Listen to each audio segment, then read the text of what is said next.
na umri ambao walikuwa nao Young Africa. Kwa hiyo kwa kitendo hiki ni kitendo kikubwa zaidi kuliko hata kupoteza alama dhidi ya Dodoma Jiji. Kwangu mimi naona ni kitu kikubwa zaidi, kwa sababu katika mbio za ubingwa kucheza katika mechi zote 30, usitegemee kwamba, siamini kama Young African walikuwa na malengo kwamba mechi 30 zote waweze kuzishinda zote.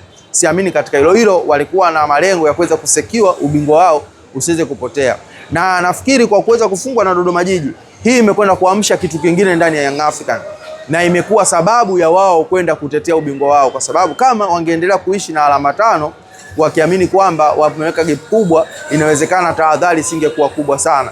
Na ukiangalia hata wakina Maxim pia Nzengeri, wakina Prince Mpumalelo Dube, sasa hivi umakini utakuwa mkubwa zaidi, kwa sababu ukiangalia hata mchezo ambao wamecheza dhidi ya Dodoma Jiji ni mchezo ambao waliweza kumaliza dakika za mwanzoni, waliweza kuua mchezo kabisa, lakini kutokuwa serious, kutokuwa makini, kutokuwa na utulivu kumepelekea Young Africa kupoteza ule mchezo.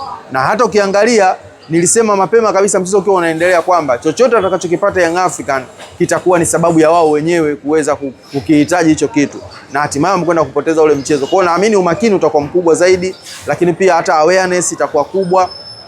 Na itakumbukwa msimu uliomalizika Young Africa akiwa bingwa alikuwa juu kwa alama 1, lakini ikaenda kuamuliwa katika mchezo wa mwisho. Kama angepata sare angekuwa na gap ya pointi 2 dhidi ya mpinzani wake, na kama angeshinda angekuwa na gap ya pointi 4 dhidi ya mpinzani wake. Alifanikiwa kushinda, akachukua ubingwa akiwa na alama 4 juu ya Simba Sports Club, lakini kwa sasa hivi wana tofauti ya alama 2. Kwa hiyo ukiangalia scenario ya sasa hivi na ukiangalia scenario ya msimu uliopita, kwa sasa hivi Yanga wana nafasi kubwa zaidi ya kuweza kutoa ubingwa kulingana na mienendo ya msimu uliopita, kwa sababu alikuwa juu kwa gap ya alama 1 pekee.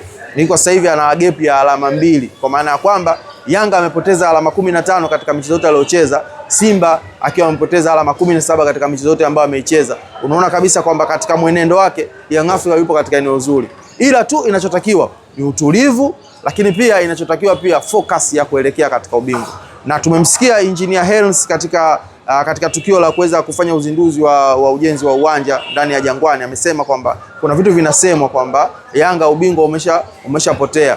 Wao wanaamini kwamba ubingwa wanaweza kuretain, na hii iende kwa Engineer. Sasa isikilize kwa makini na umfikishie Engineer. Engineer katika misimu 4 yote ameweza kufanikiwa kuwa bingwa wa Tanzania, akiwa anambiti Simba kwa misimu 4, ameweza kutawala na kuchukua vikombe vyote vya ndani. Kuna maneno ambayo alikuwa anasema kwamba kijana mdogo Engineer anawezaje kuwatesa watu wazima, wazee. Anawatesa wazee kwa sababu hayupo Hans Pop. Hans Pop anaamini kwamba ndani ya Simba ndiye alikuwa game changer ndani ya klabu ya Simba, na akiwafanya Simba kuwa mashujaa na kufanya chochote ambacho anakihitaji cha kimefanikiwa ndani ya Simba.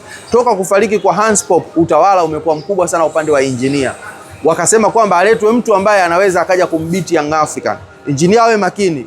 Clatous Magoli sasa ameingia ndani ya Simba, na kama Simba atafanikiwa kuchukua ubingwa mbele ya Engineer kwa msimu huu ambao yeye Engineer yani Clatous Magoli alisema kwamba mwaka huu, msimu huu ni balaa, alisema, alirudia mara 3 kwenye Simba Day, ni balaa alisema. Kwa hiyo kama alisema ni balaa afa akafanikiwa kuchukua ubingwa, basi fahamu ya kwamba yale mazuri yote ambayo Engineer umeyafanya ndani ya Young African yatahamishwa, mziki utaimbwa upande wa Clatous Magoli na upande wa Simba Sports Club, ili Engineer uweze kudhihirisha kwamba wewe unachokifanya kitu ukibahatishi. Hakikisha ubingwa huu unausekiwa na kubaki katika mikono yako, ili watu waendelee kuliimba jina lako na kusema kwamba walileta kila backup, lakini aliendelea kusalia Engineer kuwa mmoja tu. Hilo ndio kitu ambacho Engineer anatakiwa akae nacho kichwani na aendelee kupambana nacho. Vipi kuhusiana na swala la GSM, kabla tujaje kuzungumza ushindi wa Simba Sports Club? Wanasema kwamba ushindi wa swala la GSM kudhamini vilabu 8 hivi sasa tusikii, baada ya Yanga pia kubondwa. Of course, kwa sasa hivi sasa usikii GSM anaharibu ligi yetu. Kwa sasa hivi usikii Yanga ananunua mechi.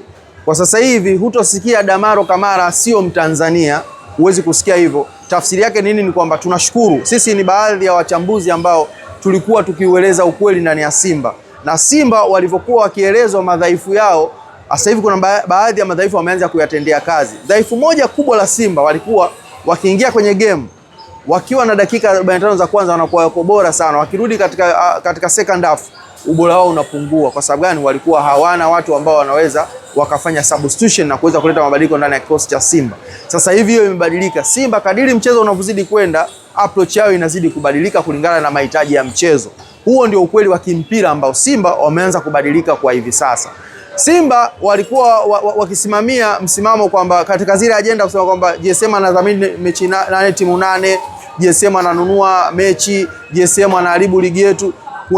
Kuna viongozi baadhi wa Simba walikuwa wanasimama kabisa katika wimbo huo na wakiaminisha hivyo wanachama wao na wakiaminisha hivyo wapenzi wao kwamba GSM anaharibu ligi yetu. Lakini kwa sasa hivi unaona vitu vimebadilika, usikii hizi pigo. Kwangu mimi sasa kama Mr. Opinion, kwangu mimi naona huu ni ushindi kwamba kile ambacho tulikuwa tukikizungumzia sasa elimu imeshaingia kwa watu, wameshaanza kuelewa kwa nini Damalo Kamara ni Mtanzania aliyekosa sifa ya kucheza timu ya taifa, na sasa hivi kuna ajenda inapitishwa kwamba Chama naye pia apewe uraia awe Mtanzania na asicheze timu ya taifa. Tafsiri yake nini? Kwamba tulichokuwa tumekifundisha mwanzo sasa hivi kimeeleweka zaidi. Masuala ya eligibility rules imeweza kueleweka vizuri, kuwa eligible kucheza timu ya taifa na kuwa eligible kucheza klabu kama local player, nini ambacho kimeweza kueleweka. Kwa hiyo hii imekuwa imeeleweka kiurahisi zaidi, na imeweza wao pia wameweza kuhamasika kuhitaji hata mchezaji mwingine pia aweze kupata uraia awe Mtanzania, lakini hata kama acheze timu ya taifa. Kwa hiyo lile somo la Damalo Kamara kuwa Mtanzania limeeleweka. Kwa sasa hivi hakuna tena kelele, kwa sasa hivi tena hakuna tena majibizano, ila tu wanachopambana kwa sasa hivi kuhakikisha kwamba nao pia wanampata mchezaji mmoja ambaye ni professional player kuweza kuwa local player hata kama hana sifa ya kucheza timu ya taifa. Yale maswali kwamba unampaje mtu uraia na acheze timu ya taifa yamejibiwa indirect, na tumewasikia kabisa wa viongozi wenye renki ya juu ya Simba wakisema kwamba na wao pia wanahitaji Chama aweze kupewa uraia hata kama acheze timu ya taifa. Kwa hiyo wameelewa issue ya Damalo Kamara. Damalo Kamara ni Mtanzania, Msukuma halisi kabisa, hana shida kabisa kwa Mtanzania hata kama hana sifa ya kucheza timu ya taifa. Bwana Balala, Chama umeliona huko? Yeah, of course. Ukiulizwa kuhusu Chama, wewe jibu tu kama kawaida yake. Umeelewa? Ukiulizwa kuhusu Chama wewe jibu tu kama anavyofanyaga kama kawaida. Kiukweli Chama amekuwa na muendelezo bora sana anachokifanya, na nafikiri kuna sifa nyingi sana zinaenda kwa Chama. Umeelewa vizuri? Lakini mimi nataka niwakumbushe kitu kimoja. Kuna mchezaji muhimu sana ndani ya Simba ambaye huyu ndo anamfanya Chama kuweza kuonekana hivi alivyo, na sio mtu mwingine bali ni Libase Gwaye. Libase ndio mchezaji ambaye anafanya kazi kubwa sana ndani ya klabu ya Simba. Ila kinachoipa utulivu Simba na kufanya kwamba katika eneo la mwisho kuwa na hatari zaidi, ndio unakuja kumchukua mtu kama Chama unamweka pale.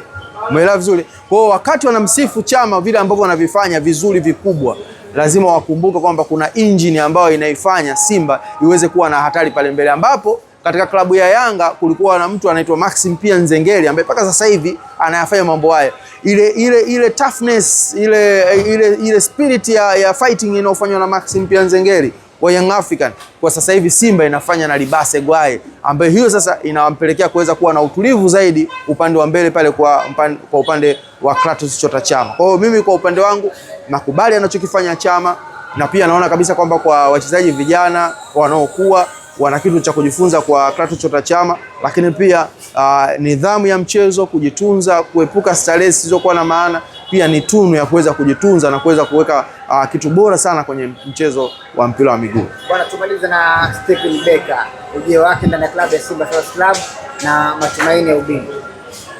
Of course kwa Steve Becker utakwenda kusifu kile ambacho ameweza kukionyesha toka afike ndani ya klabu ya Simba, na pia kitu ambacho utakwenda kumpongeza toka afike ndani ya klabu ya Simba hajapoteza mchezo hata mmoja wa ligi kuu toka atige katika viunga vile. Ameweza kupata sare kadhaa, lakini hajawahi kupoteza mchezo wowote. Alipoteza kipindi ambacho alipoteza kulikuwa na pila matatu kama unakumbuka, dhidi ya Azam. Baada ya hapo hutoweza kukumbuka lini tena Steve Becker aliweza kupoteza mchezo, na ameweza kuchukua kombe moja ambalo la Muungano, ingawaje pia alipoteza kombe la Mapinduzi ambalo lilichukuliwa na Young African. Lakini ukija kuangalia katika michezo ya kiushindani, kwa maana ya kwamba kwenye FA, kwenye NBC Premier League, Steve Becker amekuwa na muendelezo bora sana, lakini pia amekuja kuifanya Simba kuwa na fighting spirit ya hali ya juu. Imekuwa iko stable, imekuwa iko tu physique, imekuwa na stamina ya kutosha. Unaona kabisa kwamba inapohitaji jambo lake inafanya pushing. Simba kwa sasa inaweza kacheza katika uwanja wowote, uwanja wenye changamoto, uwanja mzuri, wanaweza wakacheza na mpira ukatembea. Kwa Steve Becker ni uwezo kukubali tu kwamba uwezo aliokuwa nao umekuwa mkubwa sana, na yeye aina mpira anaocheza toka akiwa Stellenbosch ni mpira ambao wa kasi zaidi, na Simba walikuwa kwenye fitness hawako vizuri, lakini kwa sasa hivi unaona wanaanza kuimarika, wanakimbia zaidi, wanafanya mikimbio ya kutosha, wanatunza energy, akitoka mtu akiingia mtu speed na kwa ile ile. Kwa hiyo mimi nafikiri kwa upande wa Steve Barker, kama Simba watamwamini kwa msimu ujao, wakampa room ya kuweza kusajili wachezaji ambao anawahitaji, basi naamini Simba wanaweza kupata kitu bora sana kutoka kwake Steve Barker.